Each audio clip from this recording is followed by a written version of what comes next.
Welcome, ladies and gentlemen. Welcome. We're now 8 minutes into this second hour today. We are simulcasting the remainder of this second, third, and fourth hour at prisonplanet.tv. I want to say hi to all the viewers out there tuning in. Charlie Sheen is going to respond to the media hit pieces and their cowardice coming up in about an hour and 20 minutes with us today with some other big announcements. Phase 2 in our operation to put 9/11 truth back on the front burner and not just let the establishment put out new fake bin Laden tapes and not just let the establishment have more fake terror raids. Remember, it came out that Cheney had done fake terror raids in New York, wanted to use Army against U.S. citizens to set the precedent, to use the Army against the general public. It's all about precedent setting with these lawyers.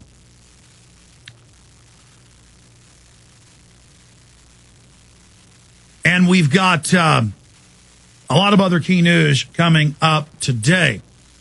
But Paul Watson wrote a story Monday concerning this latest bin Laden tape. Now, others in the past have been proven to be fake. The Intel Center is run by Rumsfeld's former deputy, an expert in psychological operations. It has some other top CIA personnel working there publicly who have been involved in psychological operations as well. I mean, this isn't just some normal CIA person. This is black ops. They've been caught uploading Intel Center video with the audio before with the Intel Center logo and the same video layer as the Al-Qaeda logo. Well, supposedly Intel Center should load theirs in later unless they produced it. The graphics were produced at the same time, laid on the video at the same time. Also, voice print's been done of all these different bin Laden tapes. It's not bin Laden when they check it with real bin Laden tapes. They just make a voice key, a voice ID with it. It doesn't pass. Then they've had linguists listen. It's not Osama bin Laden. So I wanted to get him on about that subject. Paul Watson joining us from prisonplanet.com. Good to have you on with us, Paul. Good to be back, Alex. Okay, break down some of the history of this and some of the other fake tapes, and let's look at this newest tape. Well, there's so many aspects to this, Alex, but the key thing about it historically is that the emergence of bin Laden tapes or Al-Qaeda tapes or Adam Perlman tapes or al-Zawahiri tapes repeatedly, and I mean in every single case basically, their release coincides with watershed moments either politically in relation to Iraq, Afghanistan, or the U.S. presidential election, or watershed moments in the progression of the 9/11 truth movement. Now, on the latter, in May 2006, there was a major Zogby poll that got released that said over half of Americans think that 9/11 is a cover-up. Days after that poll came out and 9/11 truth was pushed to the forefront of national media attention, a bin Laden tape was released, and in that tape he reinforced the myth that he had carried out 9/11, despite the fact that in the first 4 video and audio tapes after 9/11, Osama bin Laden, repeatedly said that he had nothing to do with 9/11. And it was only after December 2001, which is coincidentally when the foremost bin Laden experts in the US reckon that he actually died. It was only after that time that the infamous Fat bin Laden tape came out where he supposedly took the blame for 9/11, and then in the subsequent video and audio tapes after that, he took the blame as well. So obviously now you have Charlie Sheen last week coming out and pushing 9/11 truth back to the forefront of national public attention, and lo and behold, a new bin Laden tape gets released.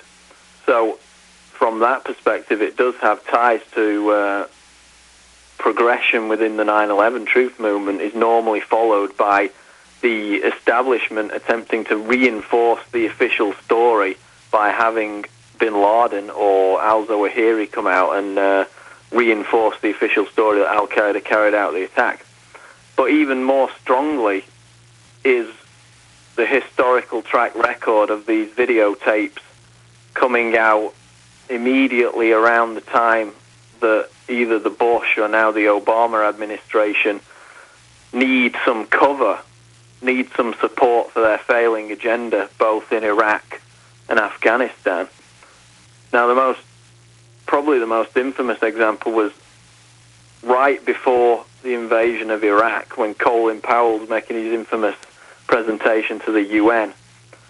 Powell referenced the fact that an audio tape would soon be released in which bin Laden claimed he was allied with Saddam Hussein, and that this tape would be broadcast shortly afterwards.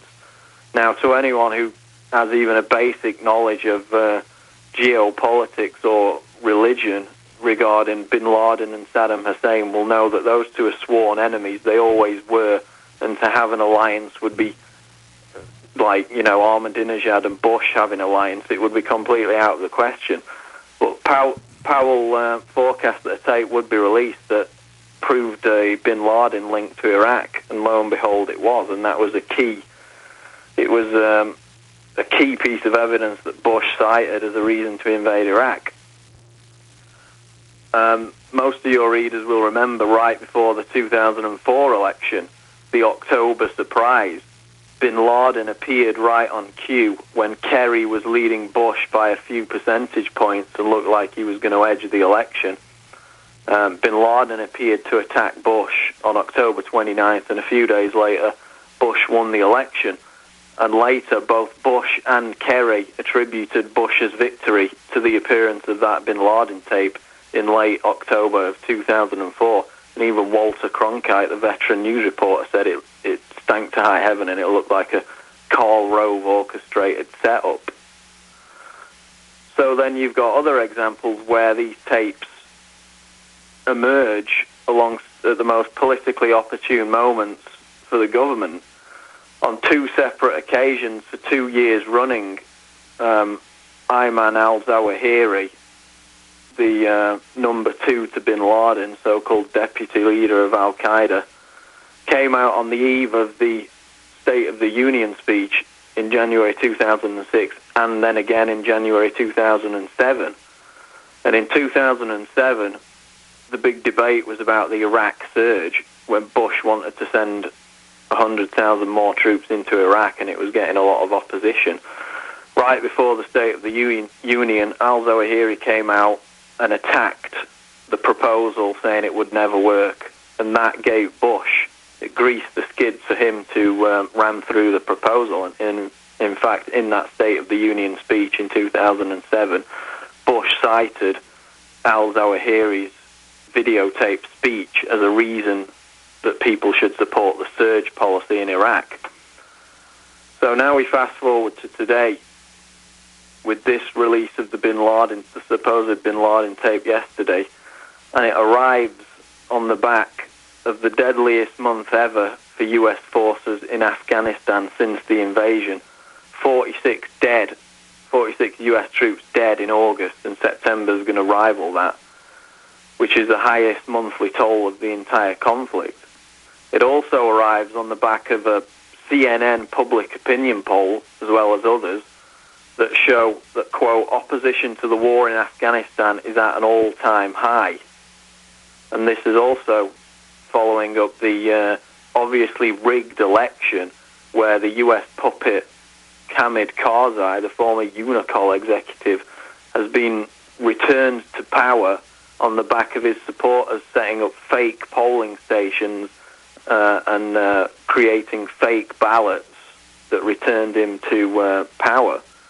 So you've got this massive opposition to what's happening in Afghanistan as Obama plans to extend that war, as well as the war in Pakistan. You have top generals in the UK and the US criticising the policy in Afghanistan.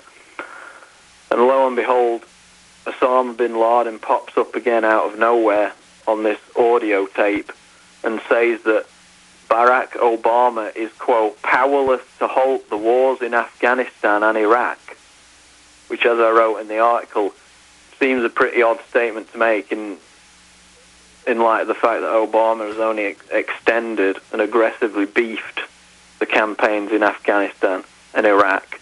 The withdrawal in Iraq was a mirage.